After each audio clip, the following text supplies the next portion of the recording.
ಯಶವಂತಪುರ ವಿಧಾನಸಭಾ ಕ್ಷೇತ್ರ ಸೂಲಿಕೆರೆ ಗ್ರಾಮ ಪಂಚಾಯಿತಿ ವ್ಯಾಪ್ತಿಯಲ್ಲಿ ಬರುವ ಹೊಸಬೈರಹಳ್ಳಿಯಲ್ಲಿ ಸಿಸಿ ರಸ್ತೆ ಕಾಮಗಾರಿಗೆ ಯಶವಂತಪುರ ಕ್ಷೇತ್ರದ ಜನಪ್ರಿಯ ಶಾಸಕರಾದ ಎಸ್.ಟಿ. ಸೋಮಶೇಖರ್ ಗೌಡರು ಚಾಲನೆಯನ್ನು ನೀಡಿದರು. ಈ ಕಾರ್ಯಕ್ರಮದಲ್ಲಿ ಸೂಲಿಕೆರೆ ಗ್ರಾಮ ಪಂಚಾಯಿತಿ ಅಧ್ಯಕ್ಷರು, ಉಪಾಧ್ಯಕ್ಷರು, ಕಾರ್ಯಕರ್ತರು, ಮುಖಂಡರು ಎಲ್ಲರೂ ಸೇರಿ ಕಾರ್ಯಕ್ರಮವು ಯಶಸ್ವಿಯಾಗಿ ನಡೆಯಿತು.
ಶಾಸಕರಾಗಿದ್ದಾರೆ.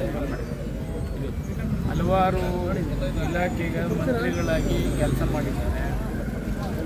ಪಕ್ಷದ ಅಧ್ಯಕ್ಷರಾಗಿ ಸರ್ಕಾರ ತರ್ತಕ್ಕಂಥ ಪ್ರಯತ್ನವನ್ನು ಕೂಡ ಪ್ರಾಮಾಣಿಕವಾಗಿ ಅವರು ಮಾಡಿದ್ದಾರೆ. ಜೊತೆಗೆ 2023ರಲ್ಲಿ ಬಂದಂಥ ಸಮಯದಲ್ಲಿ 2.5 ವರ್ಷ ಅಂತೇಳಿ ತೀರ್ಮಾನ ಆಗಿತ್ತು ಅಂತಕ್ಕಂಥದ್ದು ಅವರ ಹೇಳಿದ್ದು.